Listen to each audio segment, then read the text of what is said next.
മാരാമൺ മഹായോഗത്തിൽ എല്ലാ കാര്യങ്ങളിലും ഒരു സവിശേഷമായ ശ്രദ്ധ സഭ വെക്കാറുണ്ടോ എപ്പോഴും?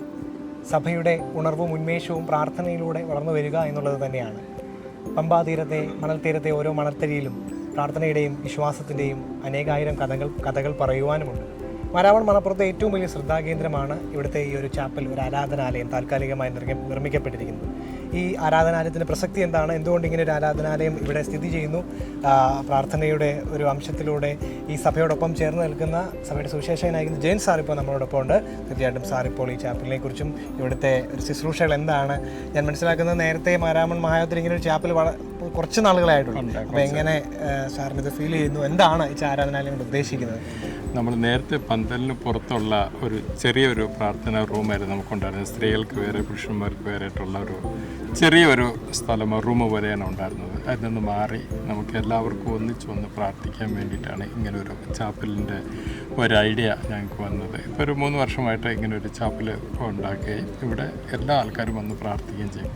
ഇവിടെ വന്ന് പ്രാർത്ഥിക്കുന്ന ആൾക്കാർ പലരും കഴിഞ്ഞ പ്രാവശ്യങ്ങളിൽ വന്ന് പ്രാർത്ഥിച്ച് അവർ എന്തിനു വേണ്ടിയിട്ടാണോ പ്രാർത്ഥിച്ച് ആ കാര്യങ്ങൾ നിറവേറി അതിനൊരു സ്തോത്ര പ്രാർത്ഥനയ്ക്ക് കൂടി ഇവിടെ ആൾക്കാർ കടന്നു വരുന്നുണ്ട്. പിന്നെ ഇവിടെ വന്ന ആൾക്കാരുടെ പ്രാർത്ഥനയും അവരുടെ പ്രാർത്ഥനയ്ക്ക് വേണ്ടിയിട്ടുള്ളൊരു അപേക്ഷയെ കാണുമ്പോൾ ഞങ്ങൾക്കും ഒരു പ്രാർത്ഥനയെക്കുറിച്ചുള്ള ഒരു അവബോധം കൂടുതൽ കൂടി വരികയാണ്. ആൾക്കാർ വളരെ ശ്രദ്ധാപൂർവം വളരെ താല്പര്യത്തോടെ വന്ന് പ്രാർത്ഥിക്കുന്നുണ്ട്. ഈ ഒരു താൽക്കാലികമായിട്ട് പണിത ഒരു ചാപ്പലാണെങ്കിലും ഇത് എന്നും ഇങ്ങനെ നിലനിൽക്കണമെന്ന് ഒരാഗ്രഹം മനസ്സിലുണ്ടാകുകയാണ്.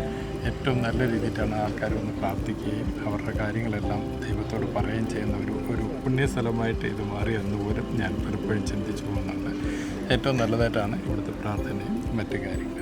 അപ്പോൾ ഏതായാലും വിശ്വാസികൾ ഇവിടെ വരുമ്പോൾ അത് ജാതിഭേദ ഭേദമന്യേ എല്ലാവർക്കും വരാനും പ്രാർത്ഥനാ വിഷയം നൽകാനും നിങ്ങളിവിടെ വെച്ച് പ്രാർത്ഥിക്കുകയും തീർച്ചയായിട്ടും വരുന്ന ആൾക്കാർ പ്രാർത്ഥിക്കാൻ അറിയാത്തവരാണെങ്കിൽ ഞങ്ങൾ അവർക്ക് വേണ്ടി പ്രാർത്ഥിക്കാൻ വേണ്ടി 2-3 അച്ഛന്മാരൊക്കെ ഉണ്ട്. അവർക്ക് വേണ്ടി പ്രാർത്ഥിക്കും. എല്ലാം വളരെ നല്ല രീതിയിൽ അവർക്ക് നല്ല ആശ്വാസം. ഒത്തിരി പ്രയാസവും ബുദ്ധിമുട്ടും കണ്ണീരും വേദനയായിട്ടാണ് പലരും കടന്നു പോകുന്നത്. അവർക്ക് ആശ്വാസം നൽകുവാനും അവർക്ക് വേണ്ടി പ്രാർത്ഥിക്കാനൊക്കെ കഴിയുന്നുണ്ട്. അതെല്ലാം ഒരു വലിയ കാര്യമായിട്ട് ഞാൻ തീർച്ചയായിട്ടും സാർ, പ്രത്യേകിച്ച് സുവിശേഷഗിരി സഭയുടെ ഒരു വലിയ അസറ്റ് തന്നെയാണ്. അച്ഛന്മാരോടൊപ്പം തന്നെ അതിലേറെ ഒത്തിരി ഇടങ്ങളിൽ ആരും ചെല്ലാത്ത ഇടങ്ങളിലേക്ക് യാത്ര ചെയ്യാൻ സാധിക്കും നിങ്ങൾക്കാണ്. ഇവിടെ ഇരുന്ന് പ്രാർത്ഥിക്കാൻ നിങ്ങൾക്ക് ദൈവം തരുന്ന ഒരു അവസരത്തെ ഓർത്ത് ഞങ്ങൾ നന്ദി പറയുന്നു. DHMC ചാനലിൻ്റെ വകയായി സഭാ മക്കളുടെ പേരിൽ എല്ലാ ആശംസകളും അറിയിക്കുന്നു. നിങ്ങളുടെ ശുശ്രൂഷകളെല്ലാം ദൈവം അനുഗ്രഹിക്കട്ടെ എന്ന് പ്രാർത്ഥിക്കുന്നു. Thank you so much.